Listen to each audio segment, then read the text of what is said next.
This is Brindlewood Bay Tourist Season Part 12, very likely the last episode in this campaign. So why don't we talk a little bit about what we're going to do today. So I think we're pretty close to resolving the Void mystery. It feels really, really close. I don't know it's going to take up much time, but we'll see.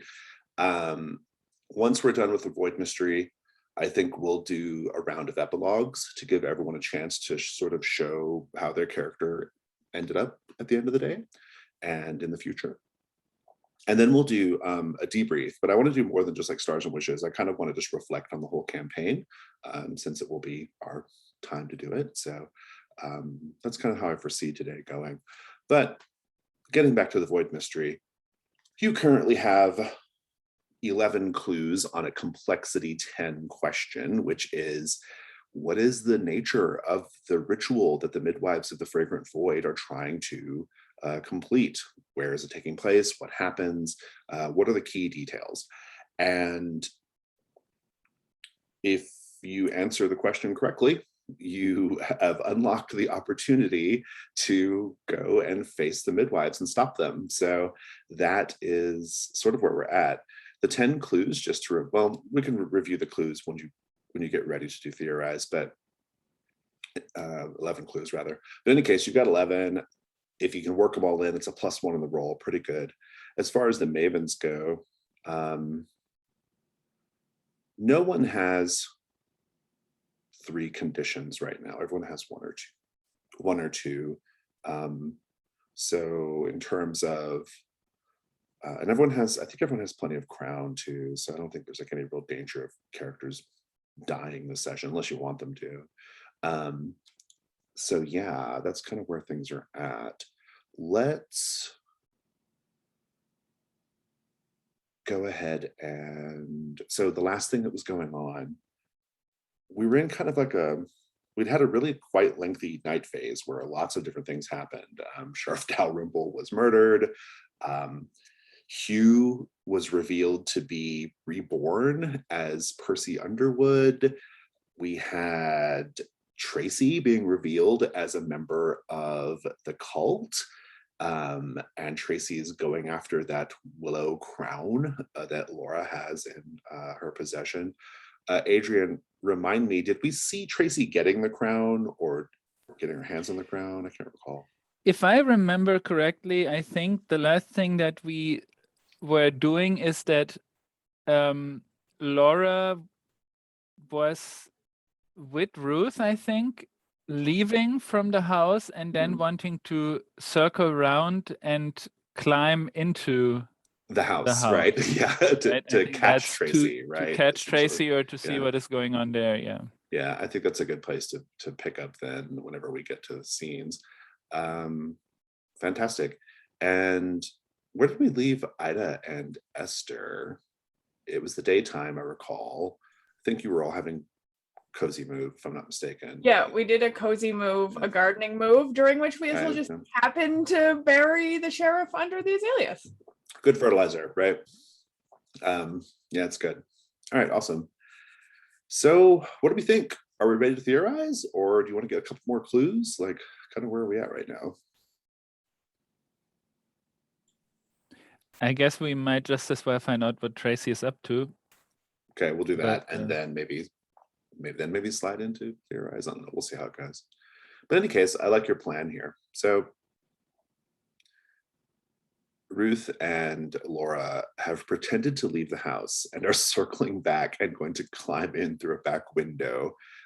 Laura is a very proficient window climber of into small spaces, and catch Tracy, presumably rifling around looking for the crown that figured so prominently in Exit Stage Death.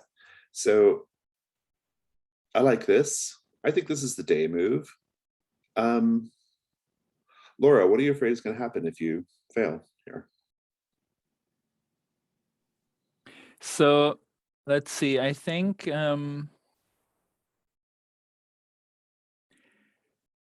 so we did hear, I think, Tracy speak about the crown, so that's why Laura knows. And it's probably somewhere like on the first floor So I think she will actually try to climb up the windowsill into the on the second floor. So I think on the second floor window, and of course she could fall and break a leg. Okay, and then Ruth, are you waiting for Laura to go in, and then you're going to climb it as well, or? No, I think I'm gonna be a lookout. Maybe Okay. I'll wait to tackle Tracy if she runs out the front door or something. Sounds good. Okay, Laura, I think this is going to be with vitality. Go ahead and let's take a look at your conditions. I think I'm already going for cold Seavers here. Okay, sure. To Yeah, take go a for it. 12 plus on a wild or daring physical feat. It is yours. I will let you catch Tracy unawares, and as your bonus for the day move, I'll give you a clue as well. So go ahead and give me the scene of you climbing the trellis, I guess, to get in the top one. So I think Laura really knows her house, so she knows the right windowsill, places where she can step, and maybe she probably has done this before for some reason, and maybe even for sport. I mean, that's somehow she has to have been able to keep fit like this. Kind of this idea of what would happen if I lose my keys or whatever. And so she was always wanting to be sure that she would be able to get in. So she knows the way. And that's how she gets up there really quickly. Like Ruth, you can see her, much more quickly than you would have thought that she could go up there really, and really get into this window.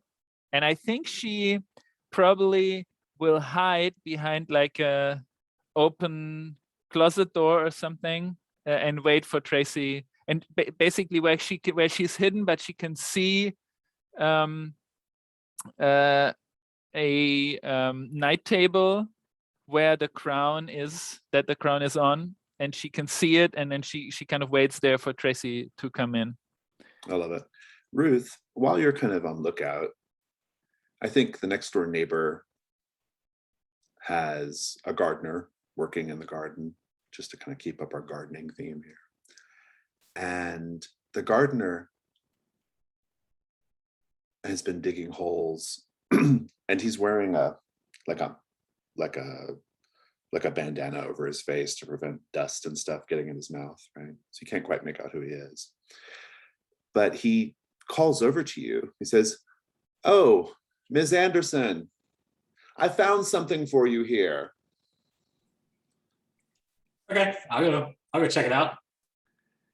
You walk over there and he hands you what appears to be like a sextant, like for navigating water. He's like, "Can you imagine? I just found it here in the garden. Something tells me that you're going to want to have this." And he gives it to you. And that's your scarecrow clue for the day. Got it. Yeah, I forgot I was getting one of these. Yeah. I'm going to cut over to Ida. Ida taking a nap after a vigorous afternoon of watching Esther garden. and of course you're going to have a dream because you have the Dale Cooper move, right? And I think the dream is, it's like a time when you were young and married to Hugh when he was alive. You wake up in the bed that you shared with him those years ago. And in the dream, he rolls over to give you a kiss, except it's Percy, not Hugh as you remember him. And he says, "I have something to show you."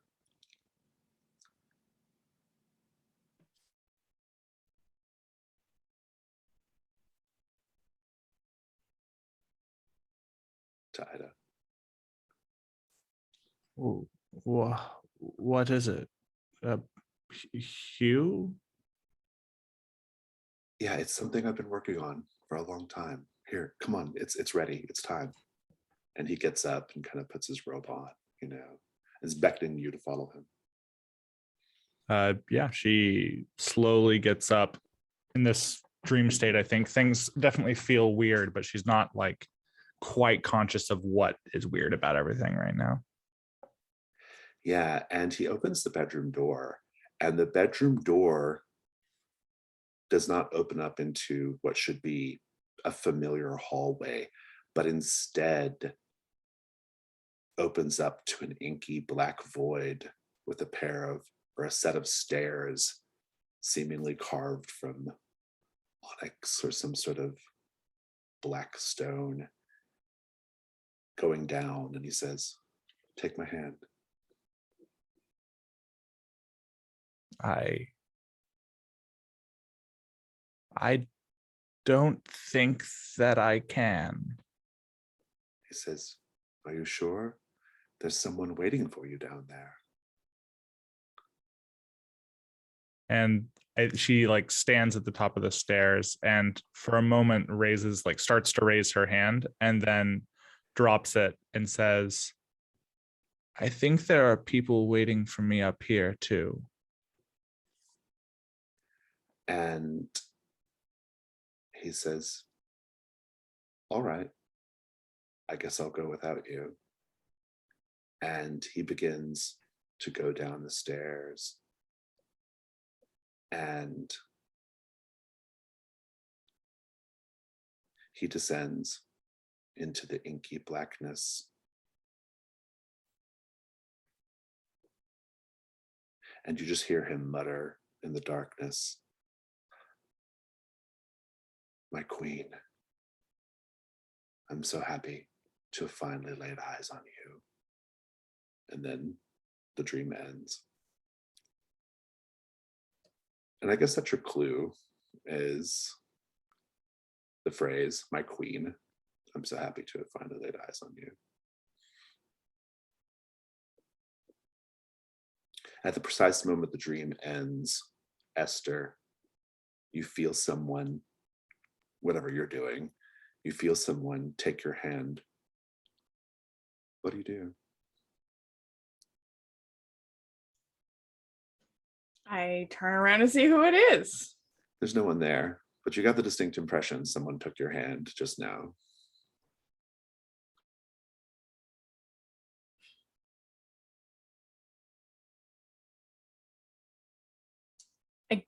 You know what? I think I'm not in the mood for this ghosts nonsense. I've had enough.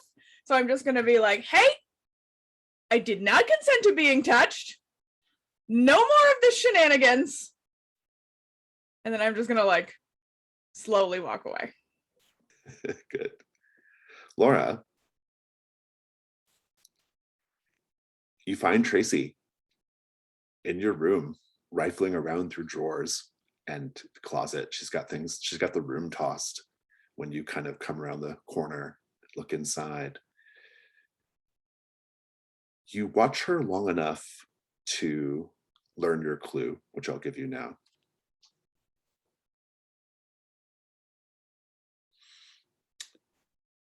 Let me take a look at your other clues, actually. Make sure I'm not doubling up here. Oh,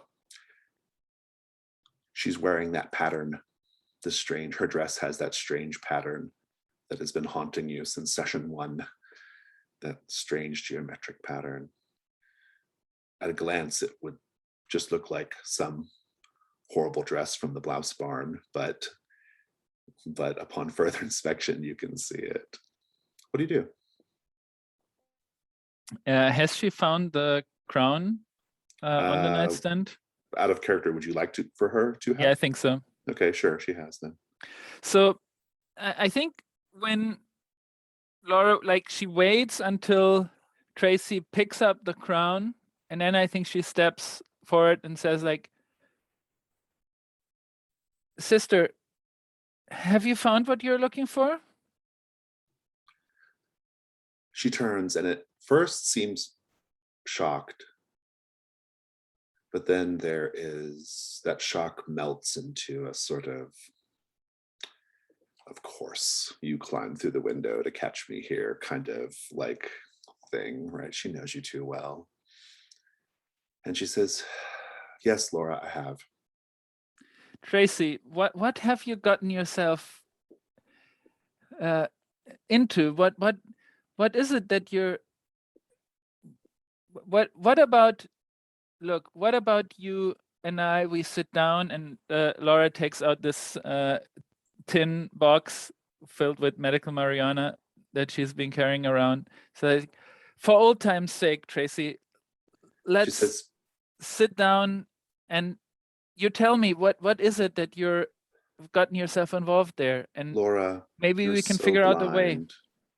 You're so blind, and for such a well-traveled woman, surprisingly naive. Don't you remember how you even came to live in Brindlewood Bay?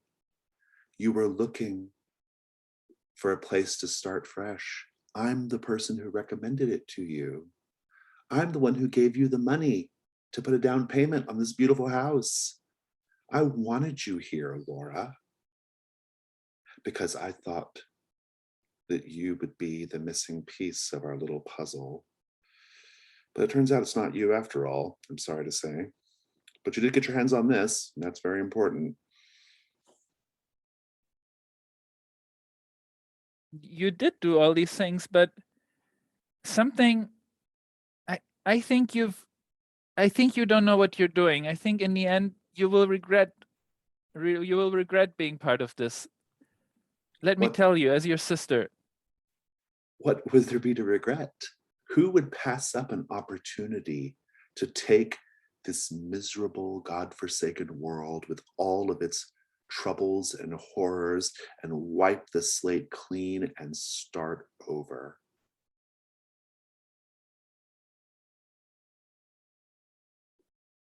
Who wouldn't want What that happened to opportunity? you? When did you become this person? I don't even recognize you. She says, Laura, I've always been this person. Not everyone can just gallivant all over the world, attending fancy parties and ridiculous, expensive yoga retreats. Some of us have to actually care about the state of the place. Some people have to take care of business. Some people have to care about the world beyond our little black book and our social connections and our ridiculous jet-setting fantasy Hollywood lifestyle. Laura. Well, Brindlewood Bay has been actually quite nice. I mean, at least until you and these people that you're involved with showed up. And the last couple of months have been rough, but the years before that, it's quiet. Maybe you should actually also move out here, and we can share this house, and we could, you know, this can be a nice little life. And remember, you told me that actually when you were stressed out with all your busyness and your job and all of that, that's what you wanted at least 10 years ago or so. I don't know what happened since then, but I've had the scales fall off of my eyes, and I see the world anew. And I think someone put something like you're seeing the world in a wrong way now. That's what I think. Won't you sit down with me and smoke and think this over?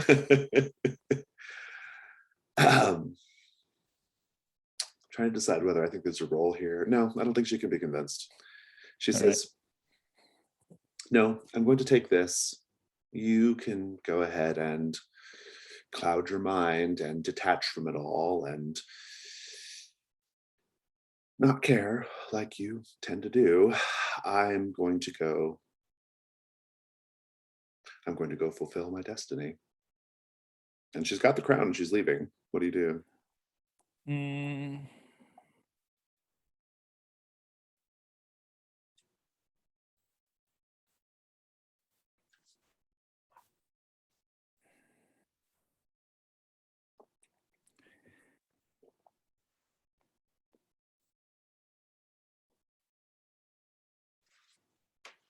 I think I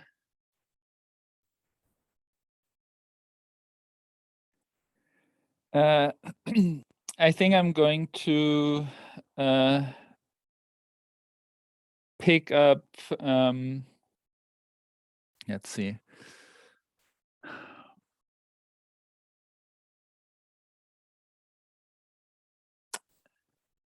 I think I'm going to let her go and call down to Ruth out of the window.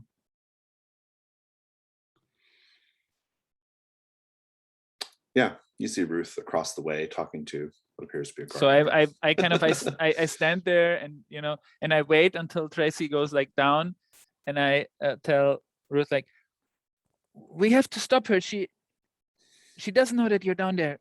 You have to trip her or something. I'll be down in a second.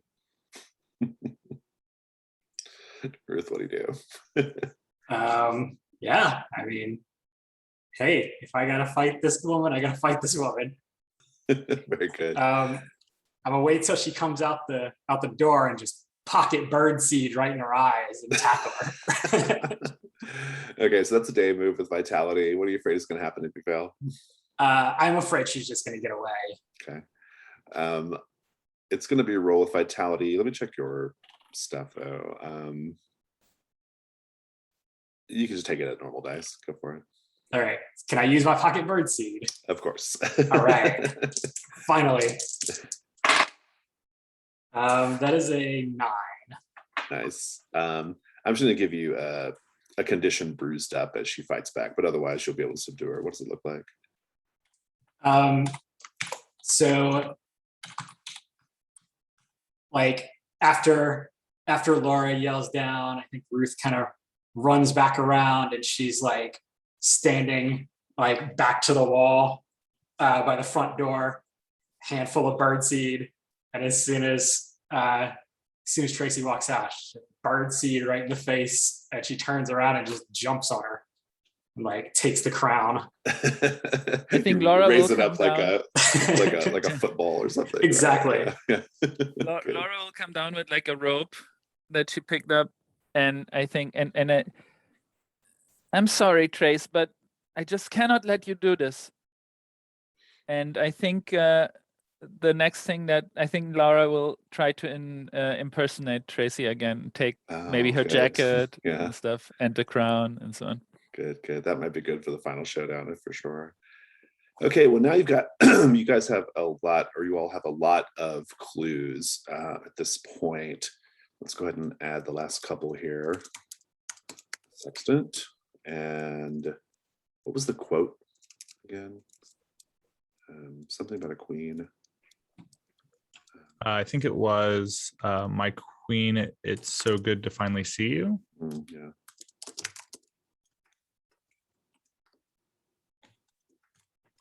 And I think we had another one as well. With Tracy. The pattern on Tracy's shirt. Oh, yeah.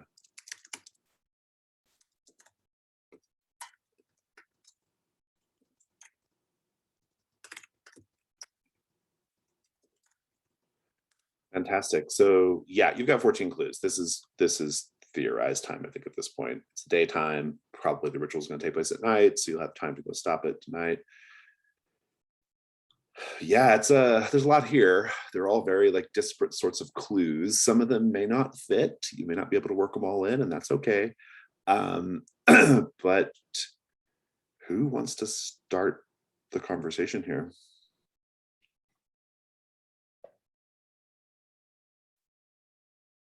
The only element that I've sort of penciled in so far is that I think that these wooden masks give them some kind of immunity from whatever ritual they're performing. Like if it's to wipe the world or whatever, I think it marks them as being safe from that destruction, from that rewrite.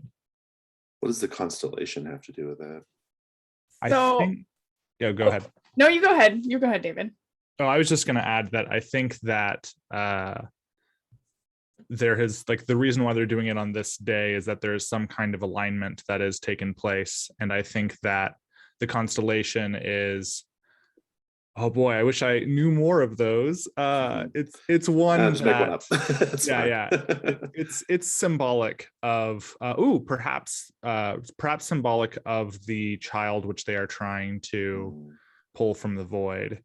And so it's unified in their greater canon in that way.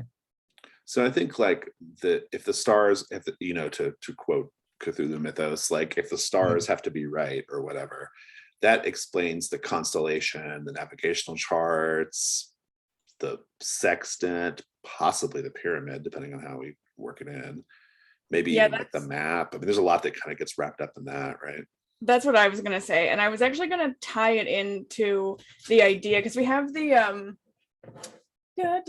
navigational charts from the 19th century. I think they have to do something at the same time in the same place as like whatever catastrophe might have happened there before. And I thought the constellations inside the wooden mask also might be because we had that incident where the night sky was like empty, right? No stars, no moon. So like maybe that's going to happen again. And so then the stars are like representative inside the masks. Was sort of what I was thinking. But yeah, I was 100% on board with the constellations, and the like location and the time is important. And the time is clearly 12:06, right? The clocks in the kitchen are wrong. So we know Right. what time it's going to happen at. And I think we know where it's going to happen because we have the topographical map with the points marked, I think, that we got off the sheriff's body. So like we have the time and we have the location. So is the ritual going to be like out in the ocean then? Like, are you going to I think take so. a I think boat so. here? Okay.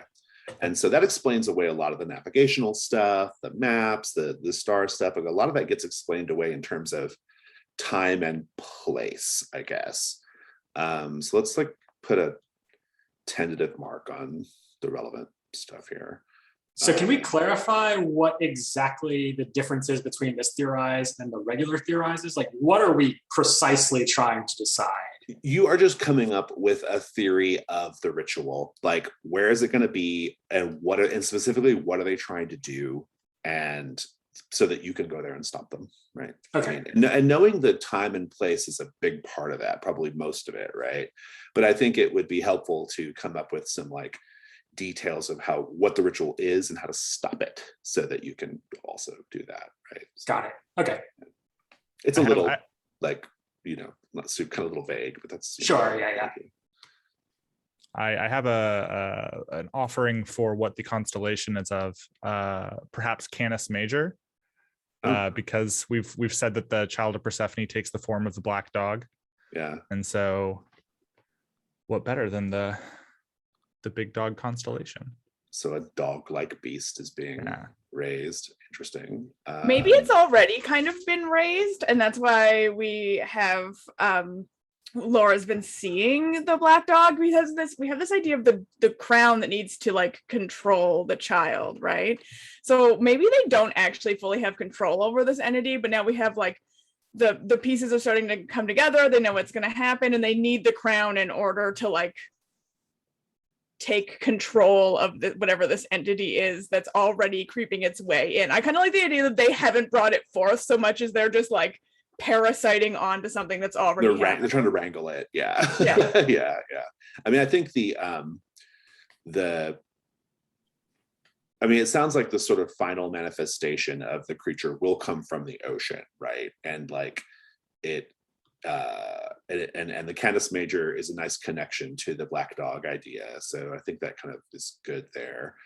I mean, the clues that really stand out as like the tricky ones, the pager, the sailor's love letter, the pyramid, the couple of weird quotes. I mean, there's some tricky stuff here, and like it may not all work, but yeah. Well, the pager can have any numbers we want it. So I mean, Yeah, it can have coordinates, it can have times, it Oh, can good have point. whatever Yeah, else yeah. we want. Okay, so we have some coordinates in the pager. I like that. Maybe Tracy's day planner is written in code and has some similar like information. What about? Go Sorry, ahead. Go ahead. What do we know about the sailor's love letter so far? Like, do we know any? What was the context for that? It was given to Ruth by one of these mysterious helpers. So probably the the Okay. Order of Apollo or some shit trying to What stop, about- stop this. Yeah.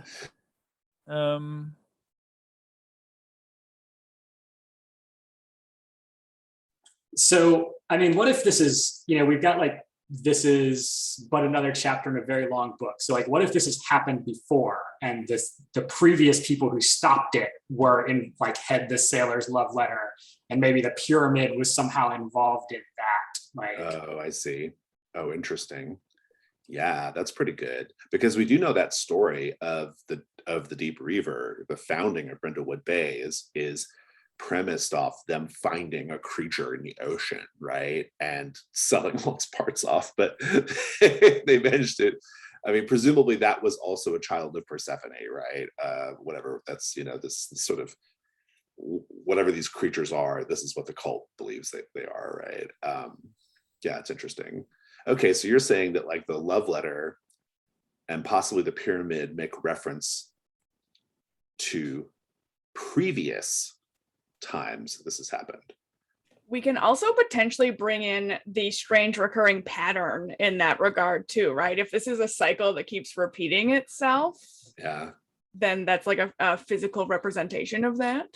yeah, I'm into that. I think that's pretty good. Something I might add on for the bronze pyramid is we've sort of said that the black dog is this pre-manifestation, right, of a greater manifestation that is to come, almost like inevitably, right? The ritual is more around controlling it than it is causing it, it seems. And so what if the bronze pyramid was used in the past in order to like somehow contain the creature or limit its manifestation or something like that? I mean, what about if they have to basically find the black dog, put the crown on the black dog, and then say, my queen, it's so good to finally see you, to kind of turn the avatar into, it's like to realize that could be. What do you think? I think there were some suggestions from Tracy that there is supposed to be a person as well. And I think that the strong implication was that it was Esther, right? Especially because of Esther's condition. So I don't know, that might be something you work into your theory as well. But. So does Esther have deep roots in this town? Is she related to the sailor, like the original sailor? You know what? That hasn't necessarily come up. I had originally thought of Esther as like a transplant, but I am totally down for like, why would she and Miguel have moved to Brindlewood Bay if neither of them had connections here, right? Maybe there was like a supernatural calling to come here. I'm down with that. That's fine with me. Oh, that's interesting. Okay. Okay, so let's review a little bit. So the constellations, the navigational charts, the pager with its numbers, the map, the ocean, the topographical map of the ocean, the sextant, these all point to location, essentially, right? A particular point in the ocean, right? Something that probably it's taken the midwives forever to figure out, right? They themselves are having a hard time figuring it out. And it might be that all you need to do is just know they're going into the ocean and follow them. Right? So what about the following? What about we find this? So basically they have to take a ship and bring it to the ocean, right? Yeah. And what about what they have to do is put the crown then on Esther and say these words to kind of transfer the power from the dog, from this kind of avatar into Esther, who will then become the fully realized child. And so what we could do instead is to try instead to kind of banish in the avatar for good, right? Because that we had done before with the yoga book and the yoga moves. So we have to kind of get there where they are all together and where the dog is there. And then instead of them doing their ritual to fully realize, we can try to banish the dog and stop the it could be you're one step ahead of the midwives, right? they might still be trying to figure this out, and you all have figured it out, and so you're going to go reverse engineer the ritual essentially.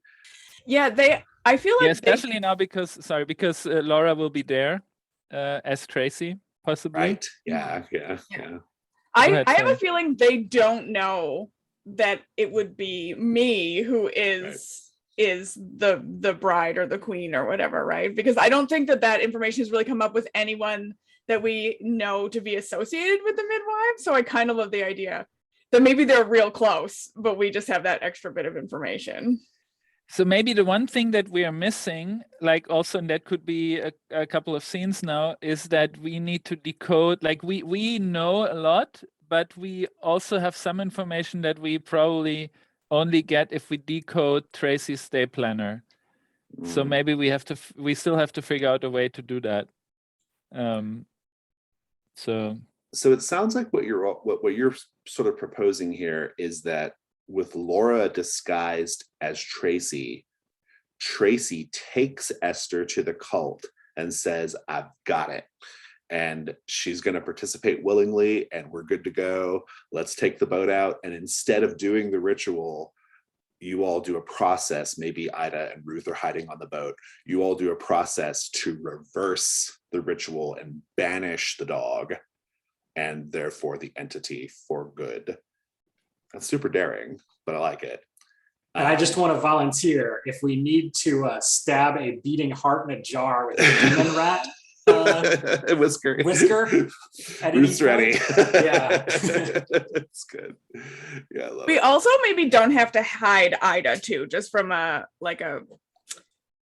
we already know like Hugh was involved, so we could easily swing like. Oh, so Ida's like saying, I'm in. Yeah. Like that would be intriguing too. And then we only have to hide Ruth. Yeah. I mean, I kind of see a yoga montage in the future, because then Laura will have to teach everyone these moves from the ancient Indian book.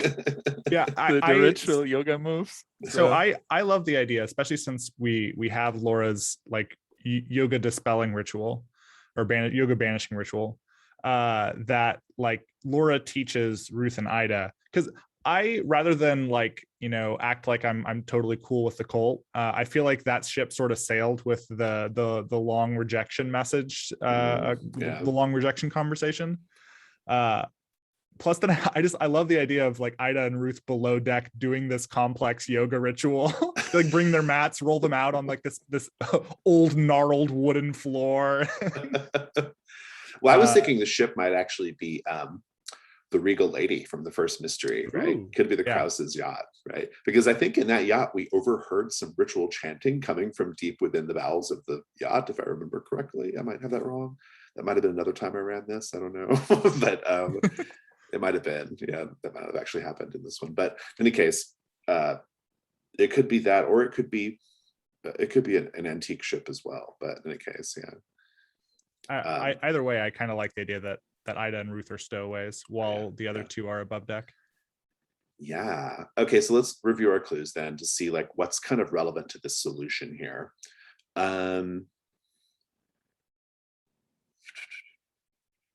Bronze pyramid is going to be the thing that you're going to use to essentially trap the dog. Is that correct? Okay. The sailor's love letter makes reference to the past times this has happened. The black dog thing, the time is important. But another chapter is another reference to the cycle, the crown, the map, the sextant. My queen, it's so good to finally see you, just kind of loops in Esther. And then the day planner, once you crack it, is just going to be like further, a further like kind of like evidence to the midwives that you're actually Tracy, right? Like it kind of proves that you're Tracy because you know the stuff that only Tracy knows, right? Does that sound correct? I mean, I don't know how you want to interpret the role, but maybe what we could do is basically that if we succeed on the role, then we might have figured out the day planner, and if there is a complication, we might still have a problem. Well, that's pretty good. Need to try to find a way to fully decode it.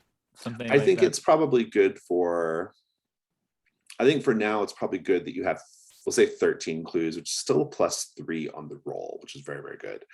And I think the way this is going to go is if the roll is really high, you're going to succeed and you're going to be in a prime position to like reverse the ritual. You may have to do a couple of rolls to stop the midwives when they realize what's happening, but otherwise, like, you're in good shape. If it's a mid result, you're correct and you're primed to do it, but I think it's going to be a little more dangerous. The child itself might make an appearance and you have to deal with that, which could be a problem, and so forth. If it's a miss, boy, that's going to be fun. Hard to do on a +3, but we'll see. I feel pretty good about it, though. I mean, this feels like a good strategy. It feels like a good justification for like how this is supposed to play out. So, who wants to do the die roll? Esther, if you're in the middle of All right, all of this. I'll do it. I haven't rolled a theorize yet, so this feels appropriate since I feel like I might die. Here we go. 3. That's a 13. Nice. Very, very good. Very strong. Good. Let's take a 5-minute break. We'll come back and we'll frame this, So I think how I want to do this is to have a montage of scenes showing you all for the rest of this day getting prepared for this scheme. So everyone just take a moment to think about it and then just tell me what your Maven is doing to get ready for the final showdown.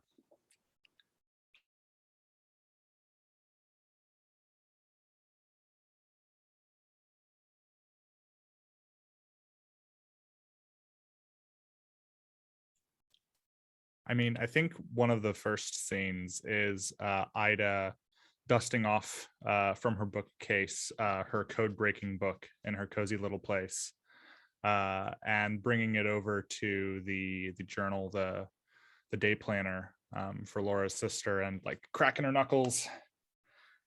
Time to dust off the old skills. Let's see what this book is hiding. And she, goes to town trying to decode the book and figure out what knowledge that the midwives already had. So Ruth is desperately trying to contact her doctor to get a prescription for a seasickness patch that she can get filled before tonight.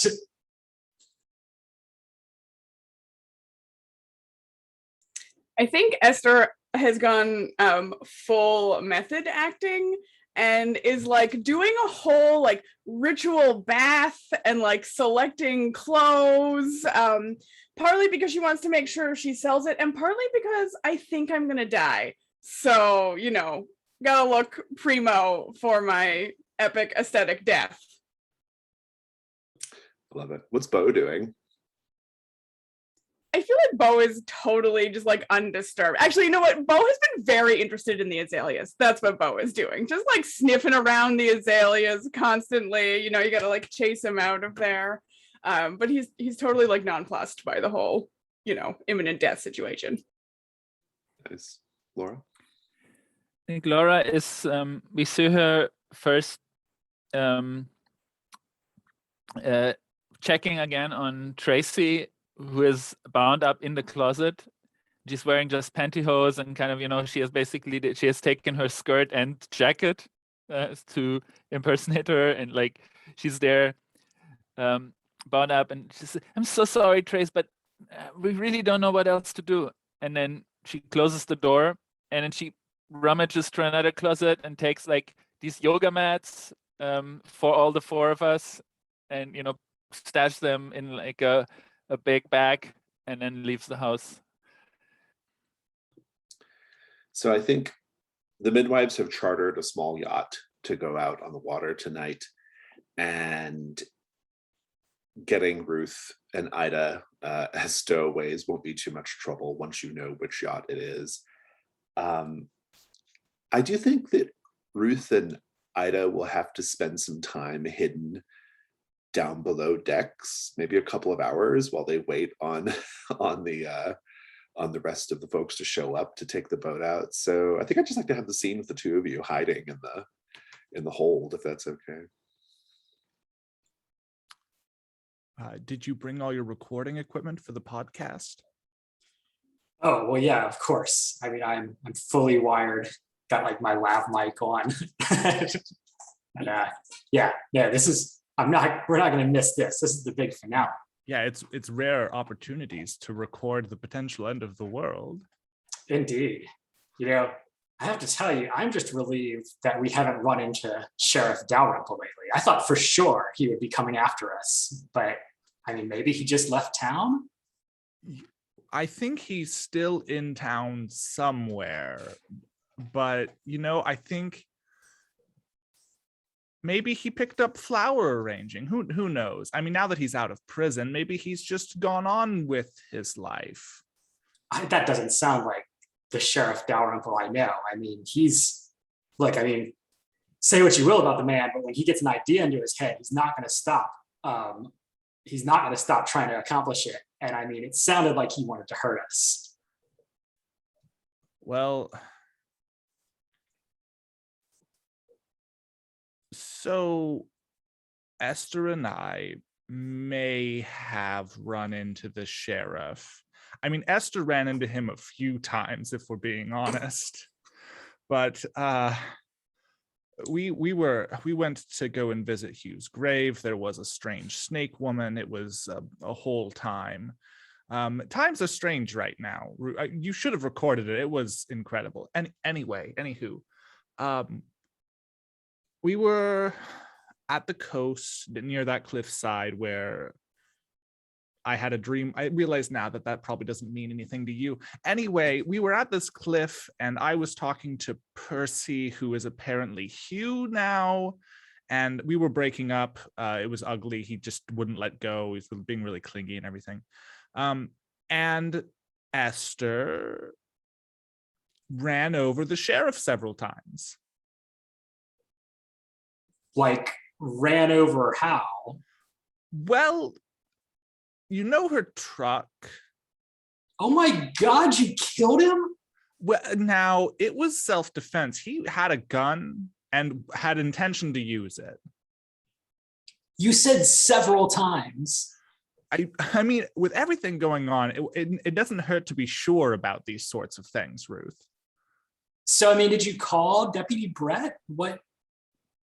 Oh, there wasn't really time for that. What with the inevitable end of the world on the horizon and the fact that, I don't know, the deputy is he's kind of not wonderful at his job, Ruth. I know he's a relative, but you killed someone. And then I mean, what happened to him? Well, you know what I said about flower arranging? He is so Esther has freshly planted azaleas at the house. I think I need a drink. And like Ruth has been slowly backing away from Ida during this whole conversation, and she like creeps up to the wet bar and just like pours a giant glass of whiskey and just. Nice, good. Esther, knowing that you are going to be the sort of stand-in for Persephone tonight, I'm curious how is your clothing or your appearance going to account for that? How have you changed it for the moment? So I think that inspired by the Halloween party, the costume party, and the wonderful response that I got, I have dug through something I would have worn when I was much younger, perhaps to like a news awards show or something, and chosen this like long black like low cut gown. I was just like, yeah, I'd die in that, so it's a touch glamorous with like a little hint of goth, basically. Like it. So a little bit later, I'd like to see Laura and Esther basically going to meet the midwives at the docks to get on the boat. Ida and Ruth are already stowaways on the boat, so that's no worries there. And when you all get there, you are maybe somewhat surprised to find that Jane Leaf is not there. Mrs. Carfax, her sister, is there, and Phoenix Cole is there. So is Etienne, and so is Percy. And when they see you, Laura, they say, "There's been a bit of a complication, Tracy. Jane has decided she no longer wants any part of this. Someone managed to get to her and convince her that this was not the right thing to do. That complicates matters somewhat. It will make it more difficult to control the necessary rites and magics that are summoned." This is Mrs. Carfax speaking. "But I think we'll manage. And then when this is all over, I'll have words with my sister." So she looks to you, Esther. You have decided to fulfill your role after all.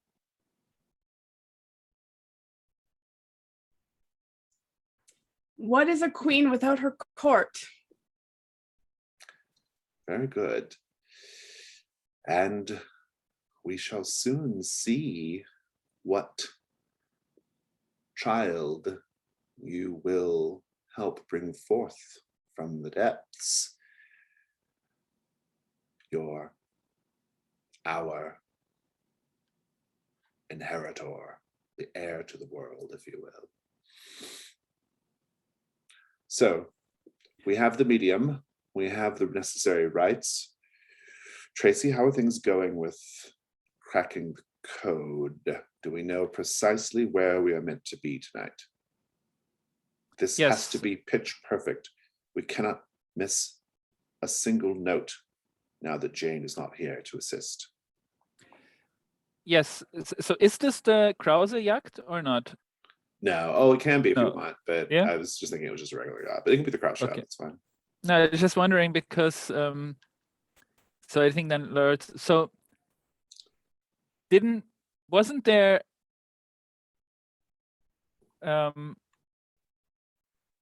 because I think maybe in the day planner there was some information on one of the Krause women also being involved. It's like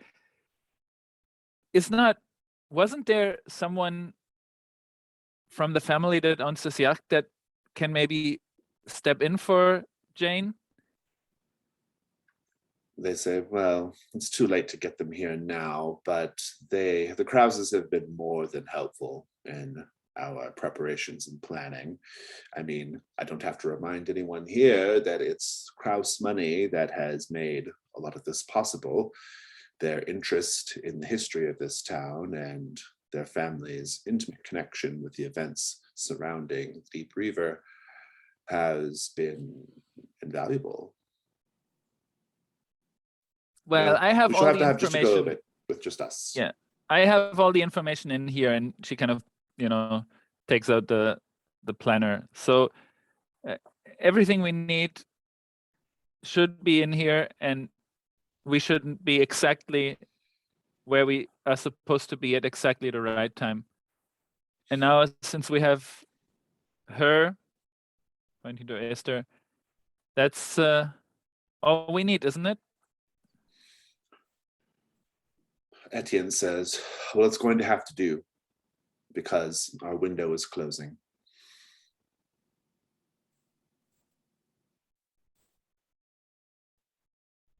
And so you all board the Regal Lady, and the Regal Lady's captain has been put at your disposal to take the boat wherever you need it to go. And I think we'll fast forward a little bit, but we'll kind of see the boat going out perhaps about an hour before midnight. And Etienne especially is working very closely with the captain to make sure that we're sort of navigating to roughly the right place in the ocean where you are meant to bring forth the true child, right? And all of that is going fine. Everyone's a little tense, a little nervous. There's a lot of nervous excitement in the air, as you might imagine. And you reach what they believe is the spot and what was close enough for you all to sort of reverse engineer or reverse the ritual, right? And so, yeah, I think Mrs. Carfax calls everybody out to the forecastle of the ship and gathers all the midwives, including you, Laura, in a circle around Esther. They begin saying prayers, many of them in Greek, some of them in English, but many of them in Greek, essentially sort of like beseeching Persephone to bring forth the child, to allow the child to enter the world in its fullness, and so that the world might be remade. And the final kind of the final thing of the ritual is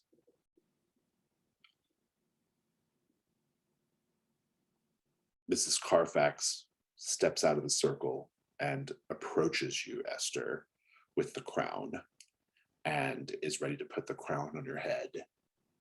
And as the crown is on your head, how does it feel in that moment?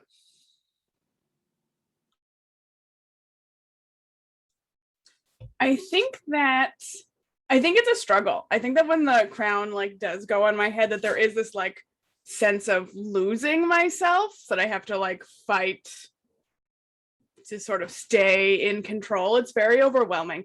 And I also imagine that there's like a sort of like, you know, life flashes before your eyes thing, where it's like very rapidly all of these memories come like sort of like spinning up. Meanwhile, down in below decks, Ruth and Ida, what is the nature of the counter ritual? What are you all doing? Well, we've certainly laid out our yoga mats. I think maybe we've taken up position like directly beneath where Esther is at the center of the ritual above, and maybe have like the pyramid between us, between our two yoga mats. Ruth, what do you think? Yeah, that sounds good. And I think it definitely involves cracking open this heart at the thematically appropriate time to like fuel the ritual, right? I like it. I'm curious, what is the symbolic thing going on there with the heart and presumably stabbing it with the rat whisker? So I don't know that it's like, you know, necessarily relates to this mystery, but it's just a source of like arcane power, right? Oh, yeah. Okay. And It's so just we just like, need to we need raw release power. this Boom. explosion of power, Yeah, right? yeah. Okay, it's good. I like that. Yeah. Okay. Yeah, that's great. And so I think the way this is going to go, it's so interesting because everyone has kind of a hand in the ritual here, in the counter ritual. Laura taught you. Ruth has the source of power. Ida is participating in the yoga part, and Esther is wearing the crown. I feel like it all is going to go to Esther, though, ultimately, because what happens is they do bring forth the child. The ocean begins to whirlpool, right? The ship even gets caught up in the whirlpool and is like being pulled around the circle, right? Those seasickness patches are coming in very handy here, I imagine, Ruth. And rising up out of the center of the whirlpool is the child. It is dog-like. It is, in fact, a three-headed dog-like creature, rising up out of the water, but it's a three-headed dog-like creature in a mass of octopus-like tentacles. And it rises up, and it's a behemoth. I mean, it's enormous. Like just one of the teeth of the creature is probably like the length of your forearm, right? And so this titanic creature is rising up, and it announces its presence in the world with this tripartite howl, right? It's like a three voices howling, a strange, terrible harmony of howls rising up out of the ocean. Their eyes are glowing red, much like the black dog's eyes. And all of the midwives have fallen to their knees. They're doing their best to to not be tossed off the ship, but they've fallen to their knees like in ecstasy upon seeing the child. But I think there's a question of whether you'll be able to control the child or not at this point. And so I guess my question for you, Esther, is if you're able to establish control of the child, what do you want it to do?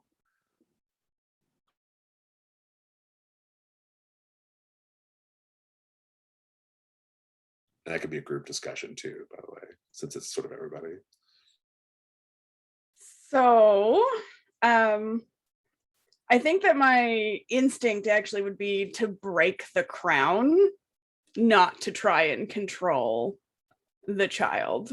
But like, I feel like I know that like breaking the crown, there's like a connection, right? The crown is on, I can feel a connection to the child, and I know that breaking the crown will like stop whatever it is from at least coming out even more. I feel like I just like inherently like know that. I don't think I'm particularly interested in talking to the child or trying to control the child.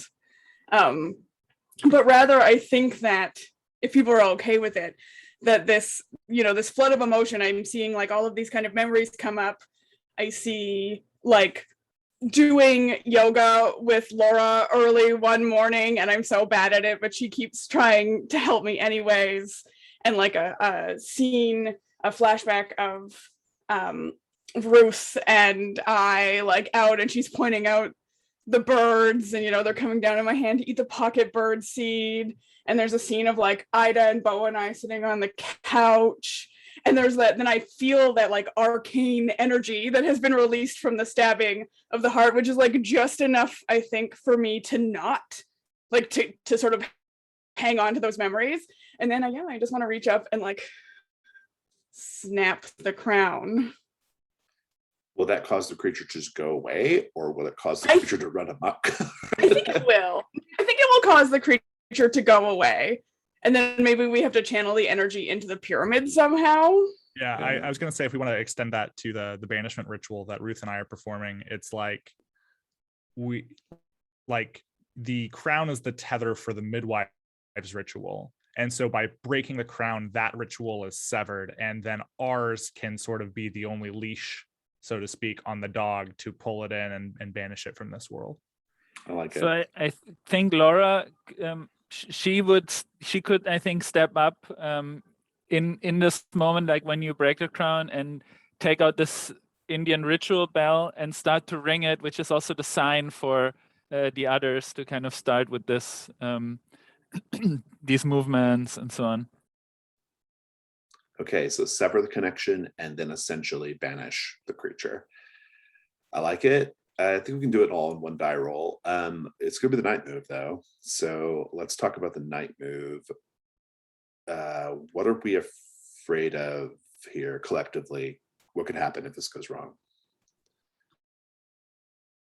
I think the only thing that can control the big three-headed child coming into the world is broken, and now this thing is set loose. Yeah, it's worse than that. I think that like the child will plunge the world into the void, and no one will remake it. It'll just become part of the void. I think this is going to be a 2d6 roll with sensitivity.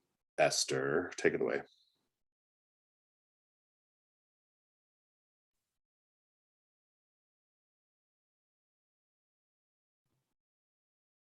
What is it? That's 2 6s. Oh, nice. Plus my sensitivity is 1, so 13 again. Lucky number. Very good. I love it. So let's just do this in montage then. Like, give us the first part of this, Esther, where you like sever the ritual. Yeah. All right. So, I mean, I already kind of narrated all these like flashbacks or whatever. And I think there's just, it's that classic TV moment where like you can see that like it's growing stronger. And I think it's that last one with Ida and Bo on the couch. This like really peaceful thing that is like enough for me to be like, no, fuck you. And I'm just going to like reach up and like snap it in half. And as I do, it's like I come back to life and I look Laura like right in the eyes and I'm just like, go. And then like, it passes to Laura's Take part. it away, Laura. Yeah.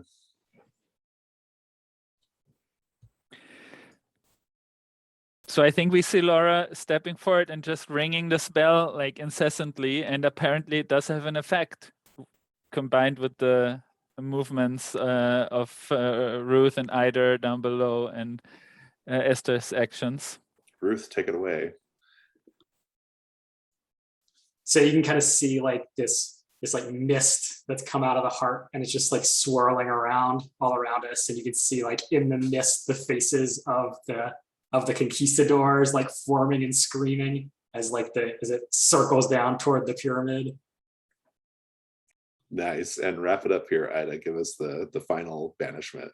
Yeah, and both Ruth and Ida's, this is all Ruth going to stab the heart was like mixed into a particular, yoga stretch that she was doing, and Ida is like mirroring that on the other side. And then we go into like one final like down, like it feels fitting to do a downward dog for this, right? We're sending the dog downward into the pyramid. And so we post up and like Ida's back pops and she's like, oh, I should have stretched more ahead of time. And yeah, as you see the smoke funnel into the pyramid, I imagine like the top of it like cracks open a little bit. And then some of those like dark black energies of the dog you see filtering in through the room as well, sort of siphoning into the pyramid, as whatever is happening outside also resolves itself. I figure I'll leave that to you. I love it. I think we're just going to go to epilogues from there. I don't know what else there is to do. We'll take a very short break, like 3 minutes, just to give you all a chance to kind of think of your epilogue. When you're thinking of your epilogue, if you're going to implicate another character in your epilogue, just kind of clear it with the player first to make sure they're kind of cool with where you're going with it. But mostly try to focus on your sort of like future. We can see your characters at any point in the future, and anywhere you wish. So it's your story to kind of conclude for your character. So we'll come back in like 3 or 4 minutes and then we'll do that. Okay.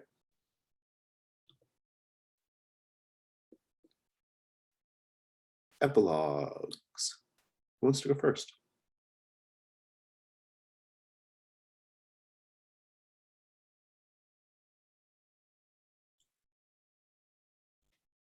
How far away do we want to pick up? Because like we are all out to sea with the people whose plans we just foiled.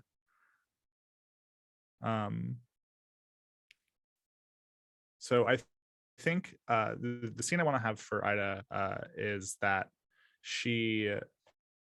we sort of fast forward. We're in the middle of the ocean on this boat. I think eventually we come to some agreement on our differences here. We have obviously like they've missed their envelope now to do this. So even if they're mad, like what are they going to do about it? And so like we all take the slow yacht home to Brindlewood Bay. And as we're getting off the yacht, and it sort of shows the, I guess, dejected conspirators, the midwives, as they descend from the plank down to the dock. And Ida pulls, I think she pulls Laura aside and says, I wanted you to know, I know that things have been tough for you and your sister, but I think that she's actually been here for us this whole time in her own way. I think I'm going to do the Fox Mulder reveal here, that we've had lots of mysteries that we've solved in the last few months, and I knew that your sister was involved with some bad people, but she told me things. She helped me figure out some of the thorniest problems in uncovering our past or the murders that we've seen. And I think that even now, maybe what's transpired in the last day was still her, albeit a bit indirectly, lending her aid to us. So don't look down on her too much, I suppose.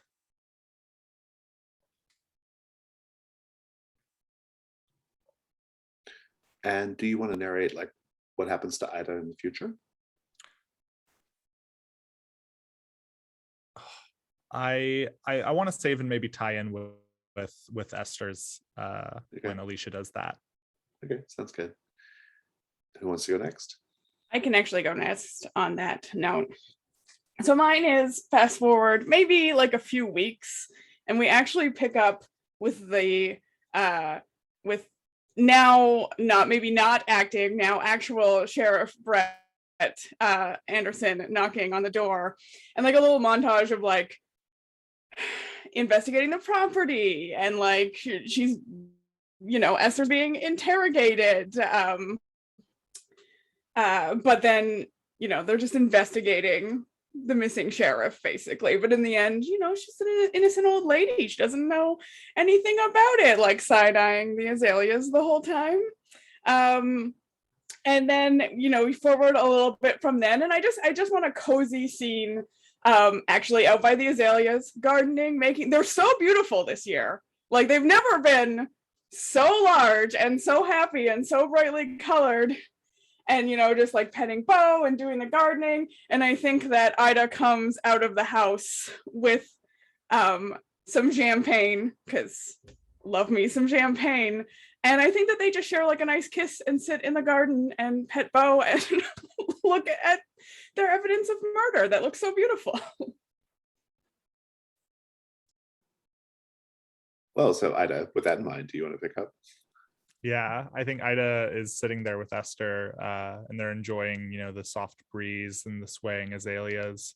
And Bo's, you know, has his head rested in Esther's lap and is asleep. And Ida, like there's like a lull in their conversation as they've been sitting here and admiring the flowers. And she says to Esther, you know, I've been thinking, especially with all the stuff that happened with the midwives and Percy or Hugh or whatever happened there, that house that Hugh and I bought here together just feels wrong anymore. And I was wondering if maybe I could move in with you and Bo. So I think that I'm going to smile slyly and like reach into my pocket and say, I've already made you a key. And Ida smiles delighted and shares another kiss with Esther and adds the key to her ring. Fantastic. Ruth, want to go? So I think we see Ruth, and she's sitting in her house, and she has headphones on and a mic in front of her. And it's just the tail end of an interview that she's doing with NPR about her hit like Cthulhu horror podcast that she just finished releasing. And she's like, oh, but you know, I think I'm hanging up my I'm done with horror, I'm done with murder. You know, I'd like to just turn to something bring a little more joy into the world. And so she announces her new podcast that she's going to do with Jane Leaf. And then like, as the interview ends, she like hangs up, and the alarm on her phone goes off, and it's like the old book club alarm, right? So like when she needs to leave to go to the book club, and she dismisses it, and then she spins around, and you see on her wall like pictures of all the murders that we've done that she's going over again. Like there's Abner Vidal and Mrs. White, and like she's gonna actually try and solve all these murders now. Very good. Very good. Laura. So I think the first thing we see is just on the same day of the ritual, Laura coming home and looking in the closet where Tracy's supposed to be, but when she opens the door, no one is there. And then she calls, and we see Tracy's phone on a beach in the sand, kind of swept away by the wave. But then the camera pans up, and because now we found out that Tracy actually has been helping us. So instead of Tracy being somewhere lost, I think Tracy sits there on the beach, like kind of her head in her hands, and we see Laura walking up from behind her and kind of, putting a hand on her shoulder. A few months later, I think Laura has started up a yoga class in Brindlewood Bay, and it's a full class, and we see her teaching, and she kind of teaches this routine that incorporates some of these banishment moves that she has taught to the others before, because maybe we need again this kind of army, to fight off another one of these monsters, and she wants to be ready because she has become, the others hopefully have kind of moved on with their lives, even though Ruth is still kind of involved with all the crime, true crime podcasting. But Laura, she is really obsessed with this, with these stories, with the void, with the darkness, and she has not been able to really let it go. So she involves it in this, in her yoga teaching. The class is over. It's nighttime. She locks up the studio. She walks home, but she really kind of nervously looks around, and whenever she turns a corner, she's kind of on edge. She comes to a house. She opens the door, walks inside.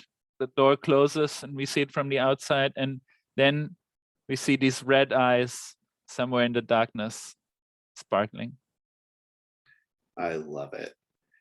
And as the credits roll for the final time on Brindlewood Bay, we do a cast sing-along dance routine number to Who Let the Dogs Out. It's amazing. And, and so concludes Brindlewood Bay tourist season. Let's do our debrief. This can be stars and wishes, but it really I just want to chat about the overall campaign a little bit. Just sort of like the story, the characters, the game itself, anything else that you think is worth bringing up. I'll start by saying that this was really delightful. We did 12 sessions, and I love finishing a full campaign of something. That's always really enjoyable. But this was just a really, really good one as well. There was a lot of great character development. I really grew very fond of these 4 old ladies, and also many of the side characters as well. And so just at the outset, it was a real pleasure for me, and I'm so happy that I got to share my game with you all, and I'm glad everyone had a good time. So yeah, it just feels really good.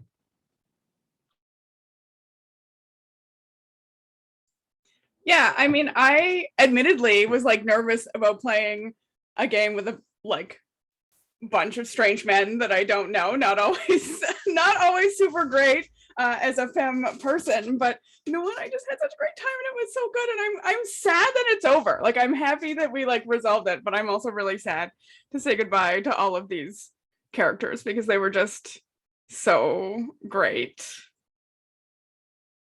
That's all.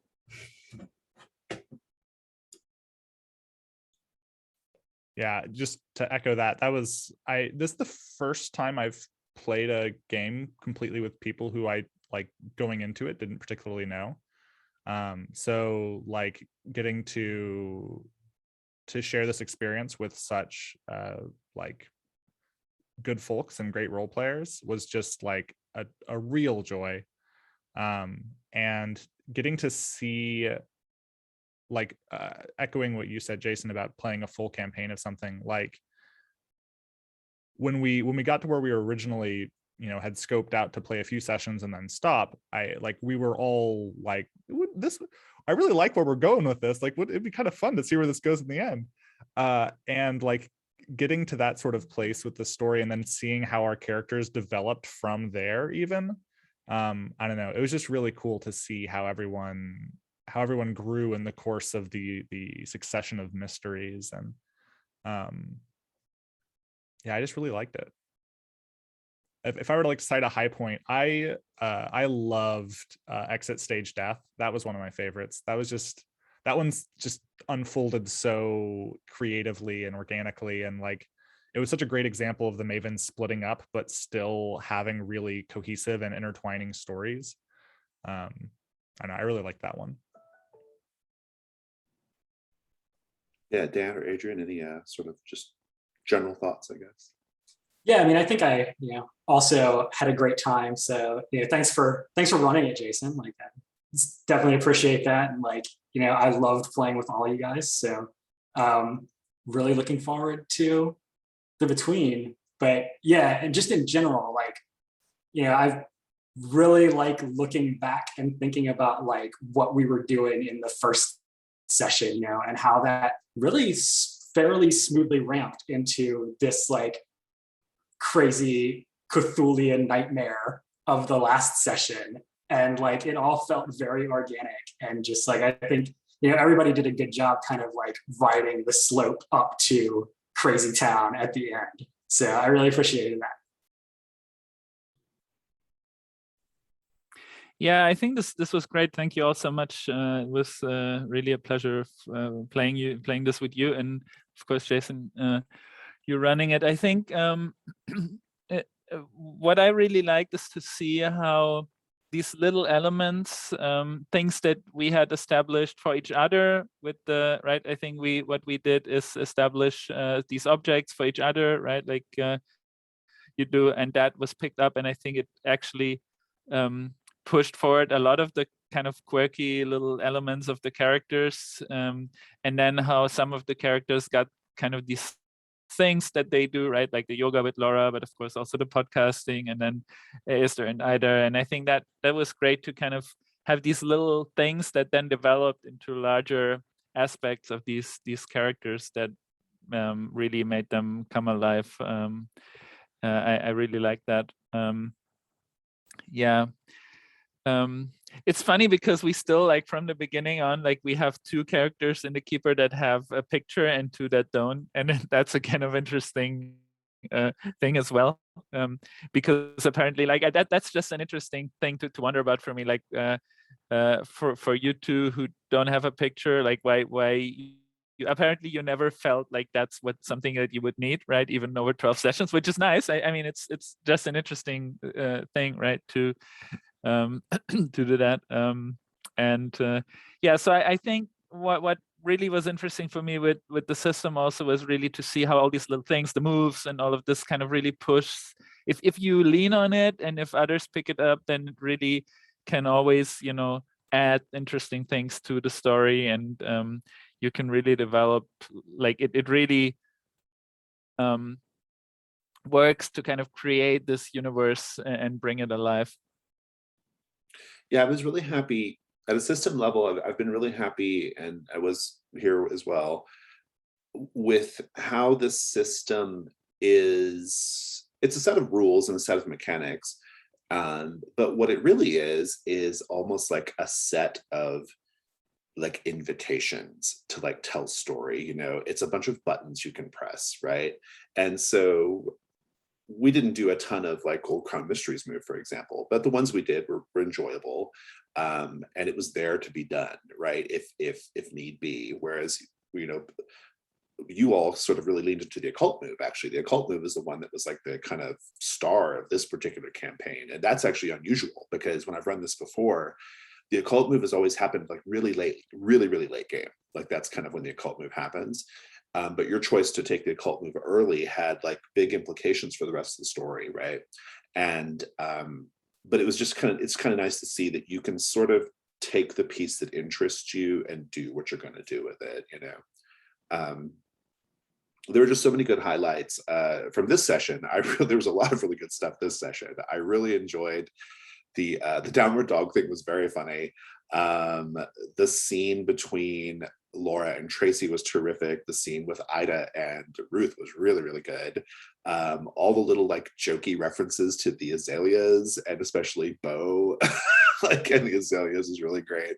This session felt like such a nice like little reward, you know. It's like, okay, we get these nice little like kind of reward things. We have our big epic finish. The finish was great, and so that was all really terrific. But I think I'm just overall just really, really happy with how the characters developed, how we got to see them in so many different environments and so many different circumstances and handling things in different ways. They each had such distinct personalities, and so I think it's a credit to the role play that you all did. The romance between Esther and Ida was a key anchor for the story. Esther being the sort of like a vessel of Persephone was a really interesting thing. Ruth's connections to key NPCs was really vital to the story, right? Like Brett and the sheriff. But also the podcasting thing was a great angle. And as we've said before, like Adrian, like pushing Laura to like, truly Laura was having the classic Lovecraftian horror story, right? Like Laura was having that story the most throughout the whole thing, right? It kind of, everyone kind of got in on it at the end, but like that was really like Laura's kind of like through line. I thought it was really terrific.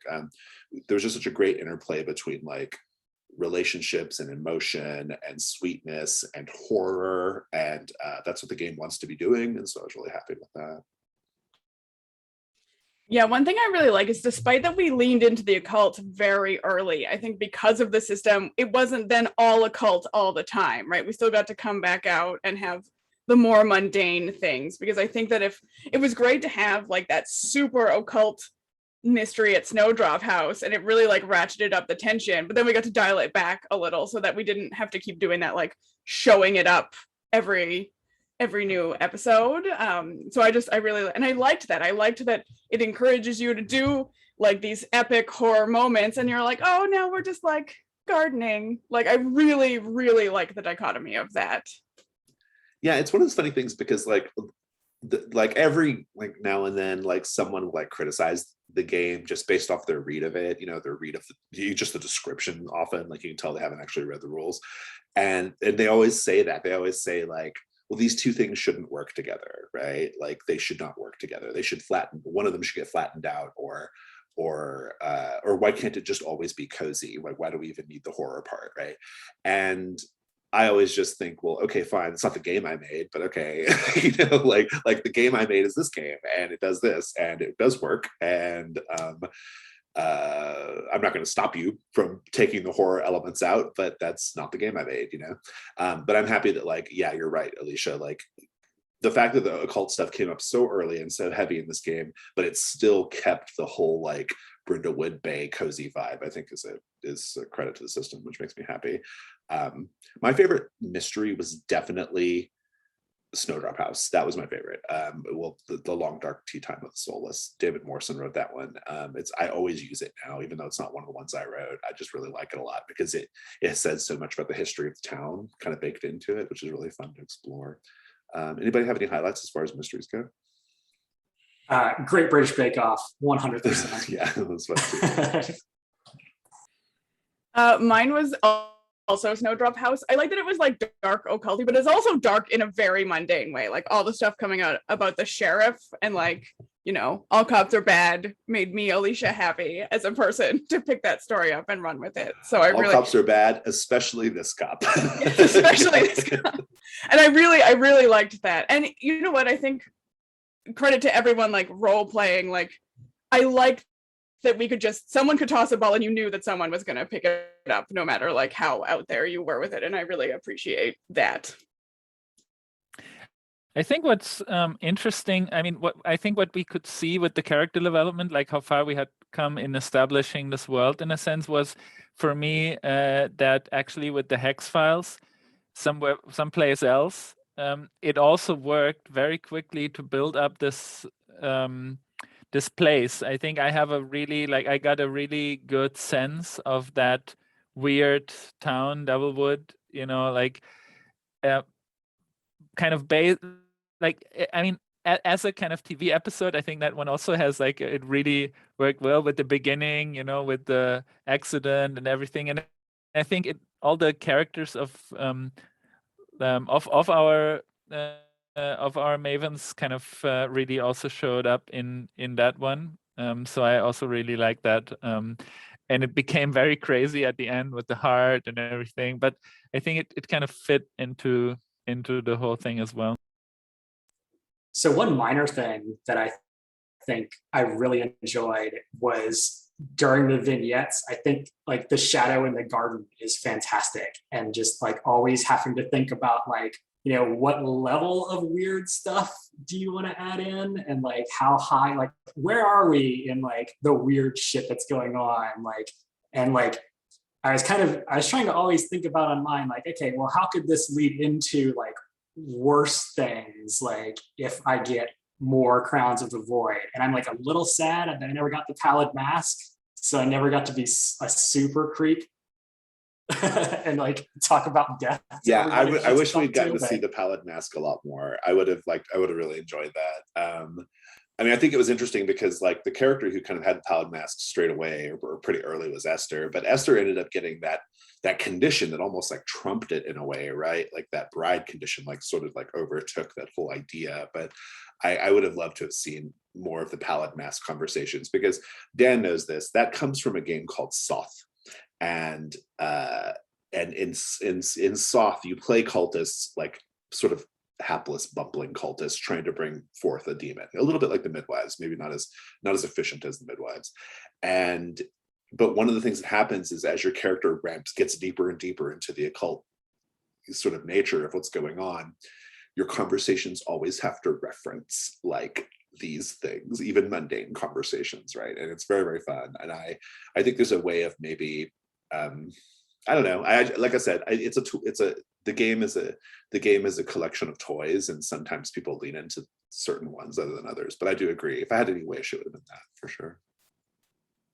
I actually admittedly found the Pallid Mask a little bit of a challenge. Like it was constantly in the back of my mind of like needing to bring in death, but then I would either forget or I'd be like, I just don't. That was one of my role play struggles, was the Pallid Mask. When you're just like having this cute little romantic scene, I was like, what am I gonna do to make this reference death? But I actually personally like that. I don't think I was as successful as I would have liked to have been, but also you're not successful at things generally the first time that you try them. So I like it as a challenge as a role player to try to like bring that in personally. Well, it didn't have any effect on the story, right? Regardless, it was just kind of one of those, like, you know, the game does have a lot of little buttons to press, you know, and it's okay. And if you don't press all of them, it's okay. Like, it doesn't change anything. I think two things that I liked. One about kind of the way we did this, and the way we picked up things, but also sometimes, you know, like nobody was too focused on continuity, you know, with everything, right? Which is kind of interesting with this game. That, I mean, it wasn't too long of a time, but between, you know, we had always a week or some, I think 1 or 2 times we might have had more between the sessions. And then of course you forget some things if you don't really take really intensive notes, but in the end, it doesn't really matter, even if you shift things around a bit, at least in this group, I think it seemed like it didn't. But on the other hand, we did pick up things again, right? But I think that I really enjoyed to have something like in between and to see how that works, right? Like that the story works, even though the elements sometimes might shift around a little bit, or, you know, a name or something from the past is a little bit different. So I like that. And the other thing that for me, of course, was interesting, like especially now in the last session, is like last week I pushed very consciously towards having all of the Masks of the Void marked up to the last one, so that basically it would be in the hands of me as a player to possibly retire Laura. And then I found it really interesting today that Alicia, that your dice were so good twice that basically there was no, and I thought like, okay, now if in this role there is a chance to use a mask, I will ask for Laura to take this mask, but if you roll good enough, then it seems like Laura will survive it. So I really like that, both the control and the and the way that in the end the dice turned out and then changed again around what I had kind of possibly thought Laura would end up with. And I think that's interesting because it kind of shows you also that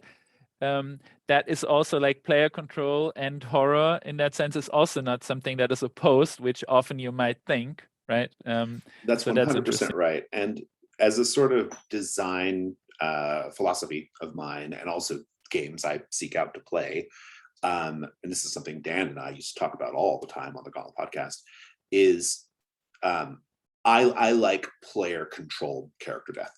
I just think it's the right move. The first game I played where that was really, really sharp for me was the Warren, where you play rabbits, a la Watership Down. And I actually lifted the occult move from the Warren. In fact, in that move, it's like a thing that the rabbits can learn to do something new, you know. But what I love about that is like death is very like happens a lot in that game, right? But it's always the ball's always in the player's court. Like the players get to kind of say, okay, now I think is the right time for the character to die. Like this is the right moment. My game, The Between, leans into this even more than Brindlewood Bay does, just because it's a darker game. But I think that you're right, Adrian. Like it is not at all. It is not at all like a conflict to have a game that is both horror and also where the players have so much control over the character's fate, right? It's there's no conflict there at all, and I've always believed that really strongly. It's not to say that I don't like games that where like, you know, where death is a little bit more like enforced. I mean, Trophy Gold is definitely one of those, right?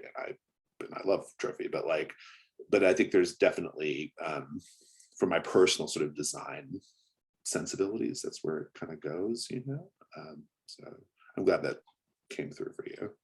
I did want to say, when we were talking about like story threads that did or didn't get picked up, the one thing that sticks out to me that I think we never followed up on, that I would have liked to have followed up on maybe, is we never really quite figured out what illegal business Deputy Brett was doing. Remember, he was like up to something and we kind of just let that go. And there's a part of me that like kind of wishes like that we had sort of like figured out what that is, but I don't know, it was okay though. I mean, Deputy Brett being a, you know, kind of a aw shucks, you know, doofus was fine as well. But I can't think of many more though, really, of like big plot threads that we just left dangling. I mean, I think like even like stuff from really, really early in the campaign got wrapped back up towards the end, you know.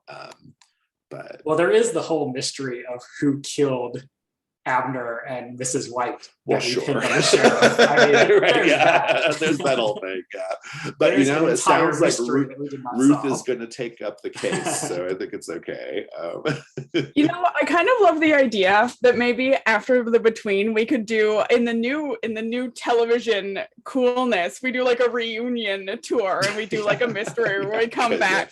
Well, that's what and maybe sweepstake we, mysteries like- are for, right? We could always do a sweepstake mystery, right? There's like 3 or 4 more of those, including yours. And yeah, so like if we ever just get like a wild hair to get these characters out again, we got the character keeper. I've got some sweepstake mysteries that are all like post Midwives mysteries. So yeah, that's totally, and there'll probably be more at some point. So yeah, that's totally. Yeah, Laura still has the clouded past condition, so Yeah. I still have no Yeah. idea what. Feels like it actually should be happened there. permanent now. Not sure how you don't. I'm not sure how you get out from under that anymore after the Midwives. But yeah, definitely. Also, on the note of ending, I kind of love that the way we left it is a little ambiguous, but it does seem like we've like broken up as a book club, It kind of felt that way, yeah. which a I little bit, really liked. I really liked the Yeah. characters going there. Like you want that happy ending, I think, where like everyone's back together and we're doing our book club sans murder, but it just felt, I thought, really organic that everyone just and a little kind of bittersweet. faded It out. felt a little bittersweet, yeah. Mhm. Like I think when Ruth like ignored the like alarm on her phone about the book club, it was kind of like saying, oh, I guess we're not doing that anymore, you know. So David, What were you I gonna say thought- something? Sorry, go ahead. I mean, echoing that, I also really liked how that sort of split up at the end. Yeah. partly we talked a moment ago just about like how Brindlewood Bay as a system sort of like asks for certain things from you. And one of the things that I was just like considering and that I really love about the game is that we've talked a few times about how, you know, it encourages people to split up and do their own thing. But I was sort of thinking about like why that was. And I think one of the things that really sticks out to me about that is that whether you're on your own or whether you're in a group, you're not really any safer. There's not exactly safety in numbers in Brindlewood Bay because like every roll you still have the same risk of, you know, if you're in a night move, potentially imminent death, and all those sorts of things. And likewise, when you are on your own, you aren't, or when you are in a group, you aren't necessarily more capable at solving the mystery than you are alone. There's no help move, right? Yeah, there is no help move in Brindlewood Bay. I'm like semi-famously really opposed to help moves in PBTA games. I don't like them, and so I don't include them. And this is why, because it goes back to what I said earlier. Like, I feel like if you have control over the character's ultimate fate, you don't really need a help move because you should just go for the hard thing and do it. And in any case, the character's helping in the fiction, and I don't think we need any like dice to account for that, right? That's just a kind of personal little axe that I grind in PBTA. But yeah, sorry, I'd been cut you off. No, you're good. That's more information behind the curtain. Yeah. But the converse is true though also, right? You're not necessarily any more capable or any safer, but because of the way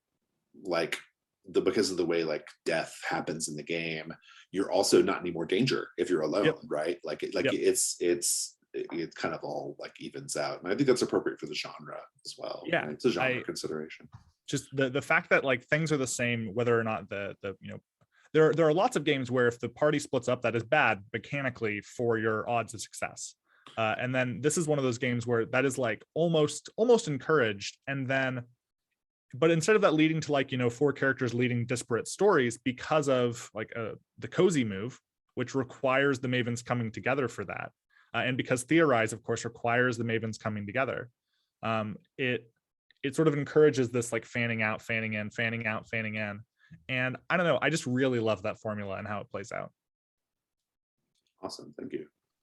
Yeah, I think like, you know, going on that, I think it did feel a lot more reasonable that we would all like, you know, you can kind of choose to go where it makes sense for your character to go. And like, I think that's much better. And to be able to have like, you know, for, you know, you, Jason, to be able to jump back and forth between scenes feels a lot better than like us just, you know, rolling up 4 deep to every scene.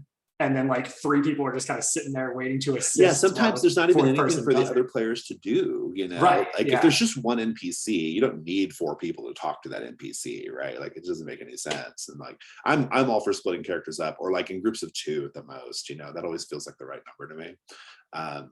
And because you just get such different like perspective on the you get a different perspective on the setting, right? And the environment, right? Like we would like imagine if Laura had not struck out on her own so often in the story, we would have missed so many parts of the story, right? We wouldn't have gotten the Oath of Fane stuff. We wouldn't have gotten that quite dark, terrifying moment in Hex Files where she was underground, you know, and saw the gibbering conquistadors. Like we wouldn't have gotten any of that, you know? And I think that's, you know, I when I'm playing a game, I like to see all the parts. I like to see all the characters. I like to see all the places. I like to do all the things, and splitting the characters up is the most efficient way of doing that. So yeah, this is even way more pronounced in the Between. Like the Between is so about this, right? Like the sort of that. I like the way you describe it, David. The sort of fanning out and fanning in. Like it's a big part of that game. So yeah, it'll be fun to see how that just show that to you. I feel like it also makes when you come together feel more important as well. Like then it feels like you've chosen to be together for a reason, and that informs your role play through the scene in that regard too, as opposed to just being like, I don't know, we're just here together because we're here together. Like it makes you make a conscious choice as a player that then informs your play, I feel like. Yeah, I think that's right. Well, any other thoughts or anything else before we kind of wrap up here? Last minute final thoughts. What kind of dog is Bo? I don't remember. I imagine him as a bloodhound, but I Yeah, could he's be. a bloodhound. He's a Yeah. big Okay. slobbery bloodhound. Yeah. Have you Also, ever seen- thank you for putting Bo in no danger. Yeah, yeah, for sure.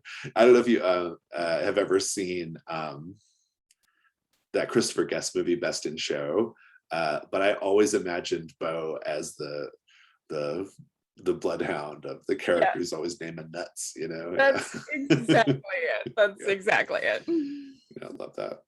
Well, I had a fantastic time. This is a really, really wonderful campaign. I'm so happy that we all shared this together. And for people watching the video, we're going to take a few weeks off, and then we're going to come back with this same group, and we're going to play the Between. That should be another playlist on my YouTube channel. And everyone go buy Brindlewood Bay. If you're watching this and you haven't purchased Brindlewood Bay, what's going on? How did you watch 36 hours of this and not actually purchase the game yet? In any case, I will see you all when we pick back up on October 6th. Okay. All right. See ya.